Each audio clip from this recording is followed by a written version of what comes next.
And now, an 8th special presentation. Coming up on Art Beat Nation. An artist stitches her unusual stuffed animals to life. I brought them into the world, and it's important to me that I know that they're going to a safe place. An inventor reveals how the greatest gifts come from the heart. Every time we donate a chair and the look on the person's face, well, we know we're doing the right thing. Transport yourself to an era defined by one man. The legacy of Franklin Roosevelt is such a difficult thing to present in a succinct way. For one creative spirit, any face is a canvas. When I look at someone's face, I instantly know what I'm going to do. It's all ahead on this edition of Art Beat Nation.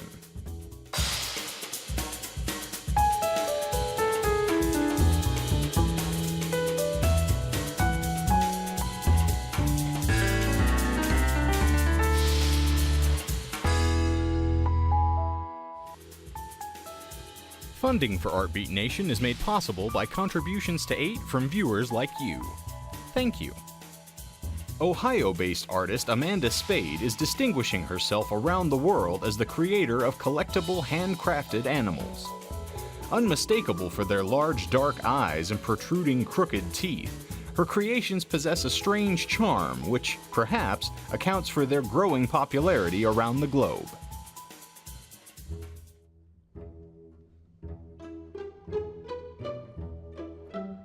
An artist is inherently a creator, someone who translates mental flashes and images in their brain into something that we can experience with our own eyes. Amanda Louise Spade has a whole world that exists inside her head, and her gifts to us are the odd and beautiful creatures that populate it.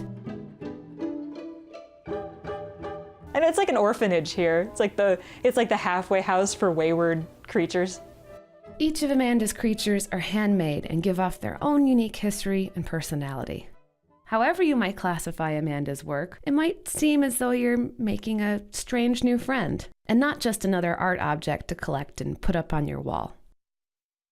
I kind of imagine that they maybe inhabit a world that, like maybe they come alive at night. I mean, you're sleeping, you don't know what happens. Like maybe they're eating crumbs from under the refrigerator, like dead bugs on the windowsill, like are they like eating your expired cough syrup? They're the character actors of the art world, and that they're never the most beautiful, maybe they're not hunky, they always look nervous, they always look a little bit spooked, but they don't know, it's a big world out there.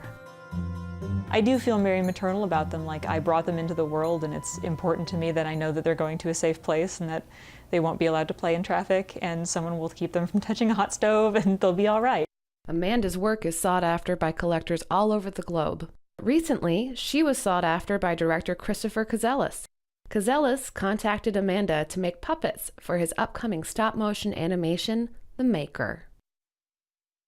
Of course I said yes, because that's something that goes all the way back to childhood dreams of making puppets and seeing them alive and seeing them move, because it's one thing to have a beautifully crafted object sitting there that you look at and you're proud of and you're like, this exemplifies all the things that I want, but then to see it blink or turn its head or move or breathe was just amazing, and he's a very gifted animator. Amanda's puppets were painstakingly animated by Zealous Creative, resulting in an absolutely gorgeous and touching short film. The Maker has gone on to screen at over 60 festivals worldwide and made one artist extremely happy.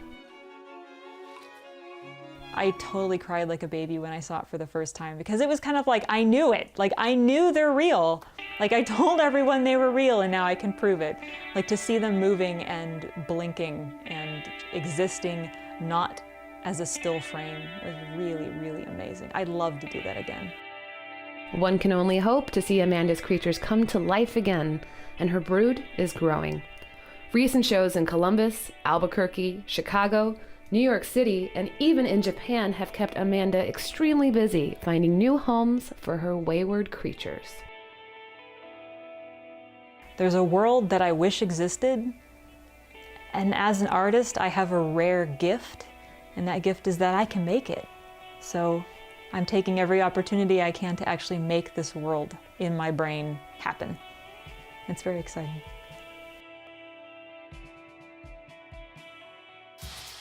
For more, visit mandylouise.blogspot.com. Inventor Lance Greathouse spends his weekends pursuing a rather unusual hobby: wheelchair design. Inspired by his late brother who lost his ability to walk, Greathouse designs custom chairs with an artistic flair and restores a sense of dignity to those who must rely on them. This is my garage called Greathouse Lab. That's where we come up with inventions, designs, do wheelchair stuff. Take a look at Lance Greathouse's idea of wheelchair stuff. This is the Dr. Evil chair. Remember Austin Powers, that Dr. Evil? We named it Dr. Evil, but the only difference with this one is it has a barbecue in the back, so you go out, you can do your tailgating with your buddies, and you can cook your food right in the back of the thing here. And you have your stereo and your lights and all that.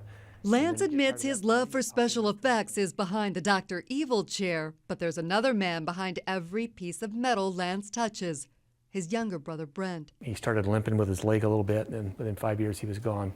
Lance says Parkinson's disease robbed his best friend of his motor skills, while people sometimes chipped away at his dignity. They treated him totally different. People would always look down to him like there was something else wrong with him. They'd talk to me instead of him when I was in the area. So what we decided to do was made him a really cool looking wheelchair, and then it changed from people looking at him, like, what's wrong with you, to like, wow, what's that chair? We got to see it. And they start talking, and they just treat him totally different. This is the chair that started it all. Lance says the seat came from an aircraft. I didn't have the heart to get rid of it, so what I did is I just put these tracks and these lights on it, and I use it for actually my office chair in the office here. And it always brings back memories of my brother. These tank-like tracks have become quite popular. The biggest request we get is for people wanting to go out in the desert, camping, something that, climb anything. The one that turns the most heads is the one they call Lord Humongous. It's Mad Max Road Warrior inspired. What is it like? It's pretty empowering. During the week, Christopher Collins designs software. On the weekends, he designs wheelchairs. So the chair here we picked up in Tucson from the Boneyard, and what it came out of was a rescue helicopter, and the part that we're pivoting this vehicle on used to actually pivot out of a helicopter. They drop down their rescue line, and then they would pull them up. And so we used that as our inspiration for this pivoting point, which was the point where it connected to the helicopter before. The horn comes in handy to warn people about the propane flame effect.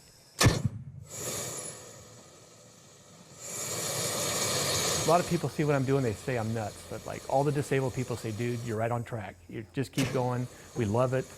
Everything doesn't have to be so serious all the time. While they have a lot of fun, they're also improving lives. Recently, Lance and his volunteers built a chair for a man in Oregon. And then we also found out that the guy was an avid fisherman, and one of the things his friends always miss is after he had the stroke, he could never go fishing on the boat with him again. So we came up with an idea here, and we all built him a custom fishing chair that would hold his fishing rod and everything and fit in the boat, and we were able to ship all that up to him and donate it to him. Lance says every chair they build comes from donated parts. Chairs that are broken or no longer being used fill his property. This is why I need a storage container. I've got over 35 chairs in here that are getting ruined from the rain, and I need a place to put them. I mean, it looks like junk, but this is hundreds of thousands of dollars worth of stuff. They want to turn that stuff into standard motorized chairs for people who can't afford them. But even with all the free parts, Lance says it's still pricey. Batteries kill us. I mean, every time we donate a chair, it cost us $150 just to buy the set of batteries. They're tackling the paperwork to form an official nonprofit in hopes of attracting some financial donors. We're almost there. Nothing comes easy. But the payoff is pretty nice. Every time we donate a chair and the look on the person's face, well, we know we're doing the right thing. For more on Greathouse projects, check out www.greathouselabs.com.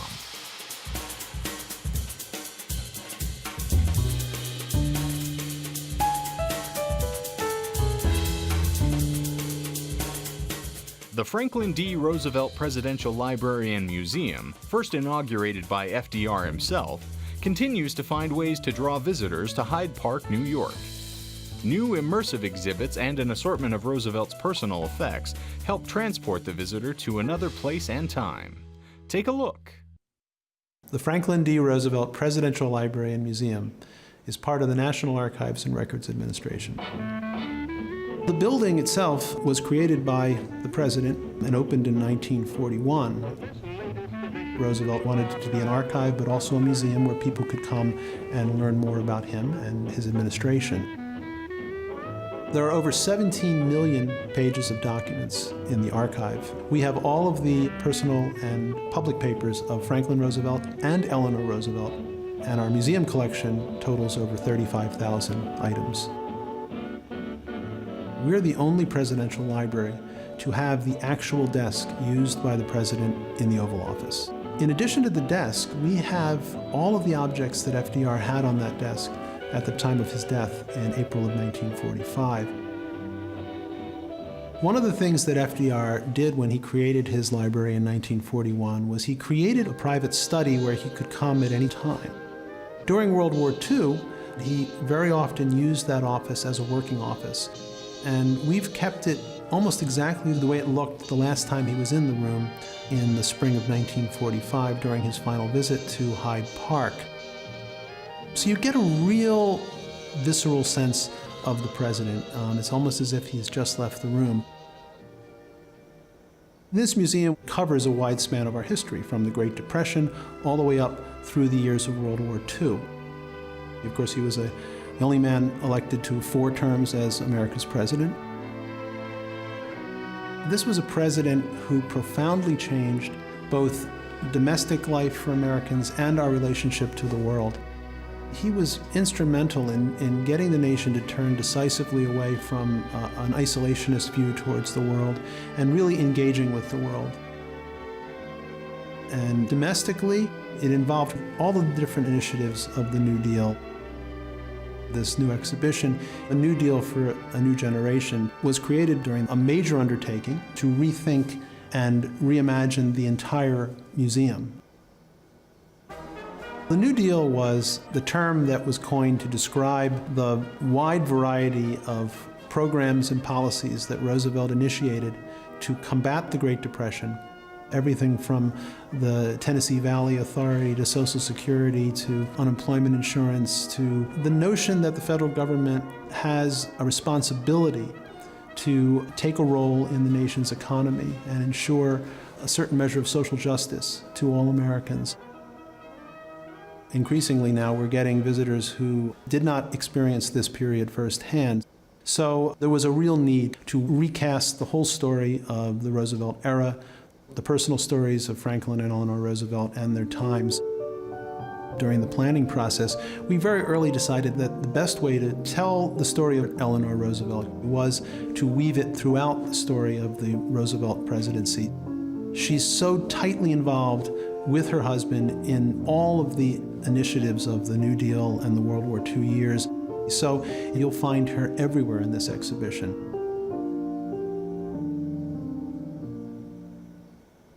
The story of FDR's disability is obviously key to understanding him as a person. We have over 100,000 photographs in our collections here at the Roosevelt Library, but we only have 4 that show him in a wheelchair.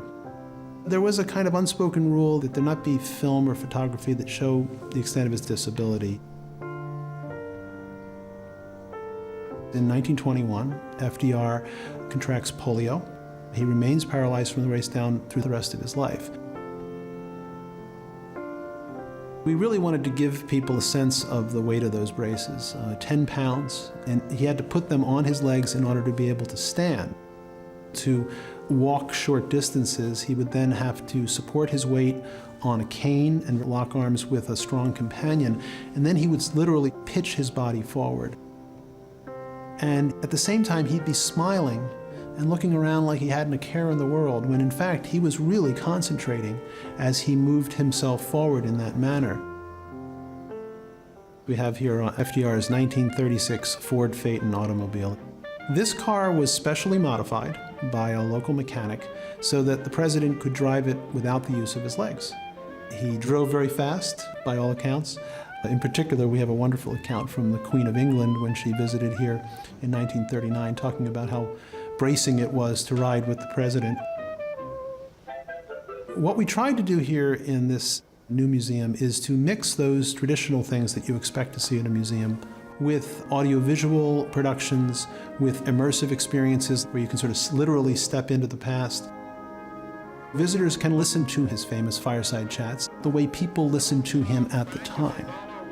FDR comes into office in March of 1933, and his very first fireside chat was at the end of the very first week in office.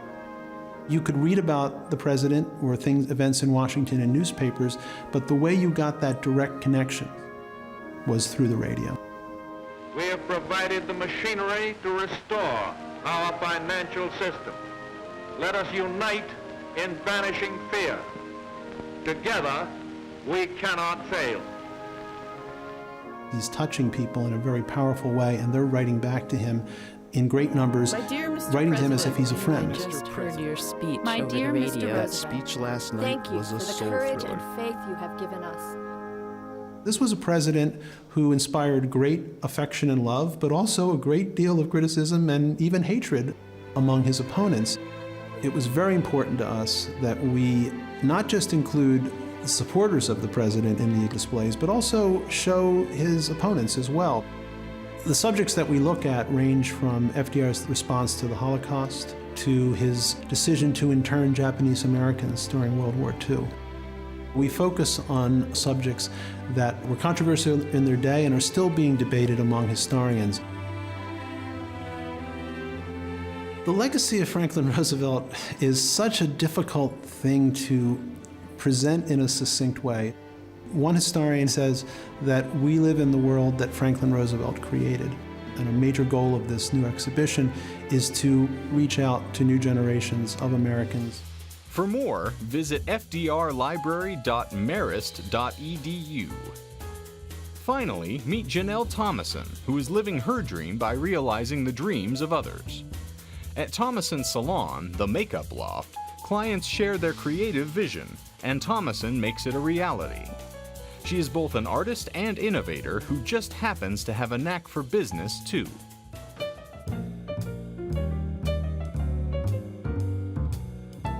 I've been in love with makeup as early as I can remember. I remember being 4 years old and taking flower petals from my grandparents' backyard and rubbing them all over my face to create pigment, and then trying to sell them off the front porch. I think a neighbor felt sorry for me and gave me about a dime. My love for applying makeup actually came from realizing the difference between what was real and unreal. So looking at a magazine, looking at the cover of Vogue long enough to realizing, wow, that's shadowing. That's not that model, that's shadowing, that's makeup. Wow. And then I remember that really kind of changing my whole mind on everything, realizing what you could really do with makeup. And that's when I completely fell in love. Just to actually be able to apply art to people's faces in a way that you can wear in society. I mean, makeup is a socially accepted way of wearing, pigment on your face every day. That excited me about the way that you could change the way that you look, and you could change the way that people feel just based on, some shades. For this, I chose eggplants. There's a little bit of brick in there. She has a little bit of a peach base for a highlight. She has dark hair and brown eyes, so this is definitely a wonderful situation where you can add a lot of color to the face. My time is split up between commercial work, editorial work, and the Makeup Loft. I've been with Fox Sports going on, I think it's almost over 3 years now. That's where I got my Emmy nomination from. I love working with them. I have a lot of editorial clients too. I do a lot of set work, shoots. And then the Makeup Loft. The Makeup Loft is my child. It is my ever-growing little baby. Clients as a whole deserved better than just, going to a makeup counter. I wanted a real encompassing full service of cosmetics. And that is where the Makeup Loft started. I started above a small photography studio in Canton. It was based with bridal, and it never occurred to me before that bridal was a full industry. And from that point on, it just really took off when I really started catering to my brides. We do about 150 weddings a year, my staff and I. So the Makeup Loft has grown from specializing in bridal now to our full line of cosmetics, doing all sorts of different things, and I hope that it continues to grow. When I look at someone's face, I instantly know what I'm going to do, especially if it's a client. With a client from the Makeup Loft, I have a little bit more of a job to do with pleasing them personally as to on set, where I have to please my producers and my directors and the whole scope of what we're filming. But I instantly know what I'm going to do. It's like a snapshot vision in my head. I can't even explain it. It's not something that I look at specifically. It's just a full encompassing of the face, and like that, I know what I'm going to do. There's a lot more psychology to it than people really understand, especially when you're dealing with the public. Everyone has a different vision of what beauty is, and you really have to kind of tap into their psyche and figure out, what does this person think is beautiful, and how can I bring that to life for them? How can I portray that for them in the mirror? I have to understand that and then try to, top that. I want my clients to look like themselves, but a more polished version of themselves. I'm more of a naturalist. I have a love for things that glow. I just think a woman, for her to look really fresh and polished, she needs to have a sense of glow. It's all about letting that inner beauty kind of shine throughout the skin. And when I choose colors, it's usually based on their hair color, eye color, skin tone. I try to keep it in a neutral color family, but I'm always keen to peaches, rose golds, bronze, things like that. My creation of the cosmetic line was always a goal of mine. I think it's a goal of a lot of different makeup artists, to have at your fingertips all the different formulas and the products that you love. It's taken me about 3 years to actually finally get it on my shelves. Basically, I realized through the years of the different kind of formulas that I needed and the different pigments, and finding that from one line is very difficult. And I also needed products not only that my clients could use, but that I could use. I need things that I can use on set, and I do. I only use my foundations when I work on set and for bridal. It's the only thing I'll use. I always tell my staff, and it's something I learned early in my career, you have to leave your ego at home. When you're dealing with a client, especially in makeup, you have to aim to please. It's not about your envision for that client, it's about their envisionment for themselves, and then your talent making that happen. My favorite part of applying makeup is just about everything. There isn't a single part of it that I don't enjoy. I absolutely love it. It is my passion, it's my life. I've been asked before whether I like set work more so than bridal, and I love them equally. They're two different birds, There isn't a single aspect I don't love. I love the challenge. It is challenging, to have this creation and this idea in your mind of what you can portray on someone else's skin and bring it to life. I was always told when I was young that my mom always said, find something that you love to do and make money at it. And I've always had a goal for myself to be as happy as I possibly can be. I know that life is short and I want to enjoy every moment of that. So I take being happy very seriously. It's a goal I create for myself every day to be happy and to be completely fulfilled, and my work gives me that. For more information, visit themakeuploft.org. For more arts and culture, visit azpbs.org/artbeat, where you'll find feature videos, blogs, and information on upcoming art events. Funding for Artbeat Nation is made possible by contributions to 8 from viewers like you. Thank you.